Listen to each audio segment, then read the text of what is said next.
Selamat pagi, perkenalkan nama saya Yoel Saputra Menangan dengan NIM 71 2019 104.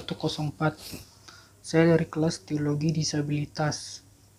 Di sini saya akan menjelaskan mengenai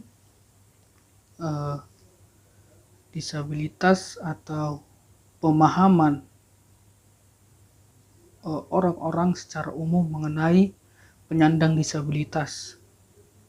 Namun sebelum saya menjelaskan secara mendalam, saya akan menjelaskan pertama-tama definisi dari disabilitas atau cacat.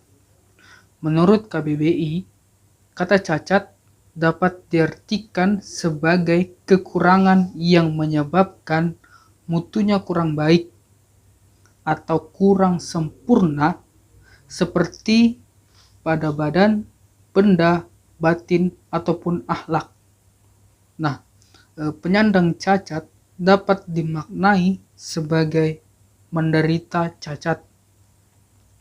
Nah, akan tetapi jika kita melihat realitas yang terjadi dalam kehidupan kita sehari-hari, seperti yang telah saya jelaskan tadi, bahwa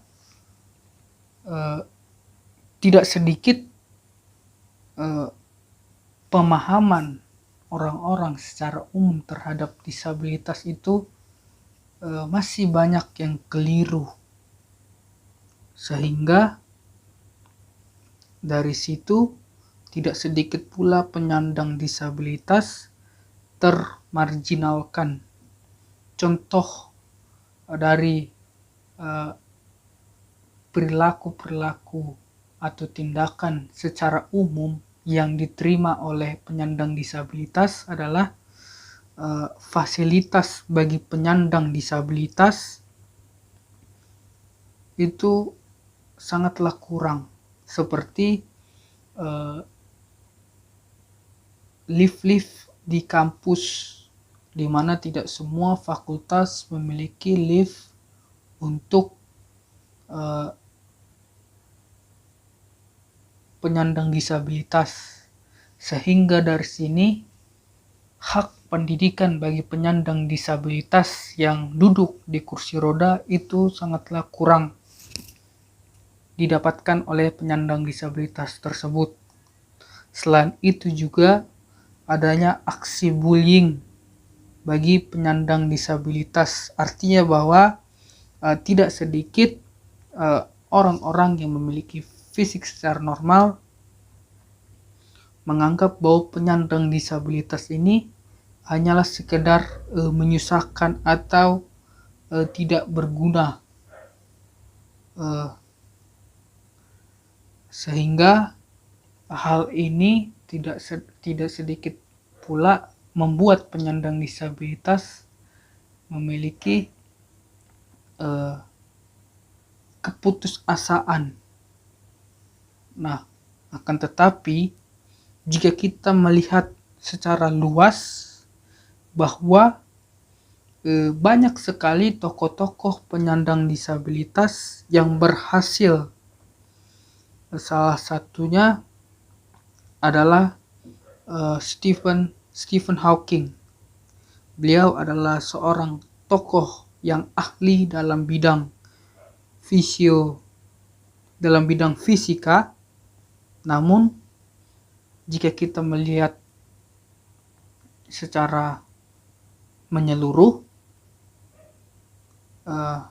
fisik beliau tidaklah sempurna, di mana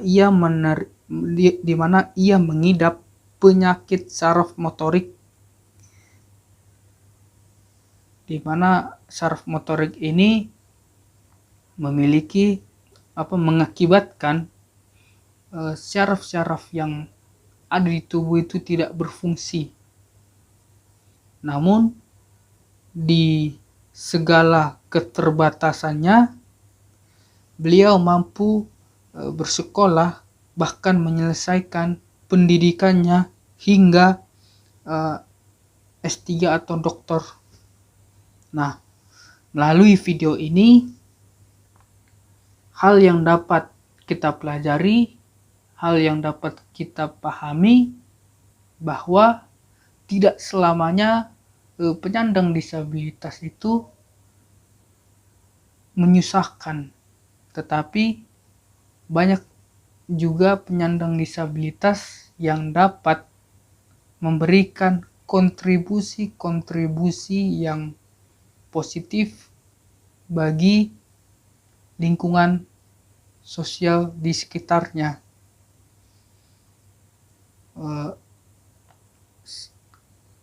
Kiranya melalui video ini orang-orang yang menonton dapat mengerti, dapat memahami, dan mulai menghargai penyandang disabilitas, bahwa penyandang disabilitas itu memiliki posisi yang sama, yang setara dengan orang-orang yang memiliki fisik yang normal. Saya kira itu saja yang bisa saya berikan. Terima kasih. Selamat pagi.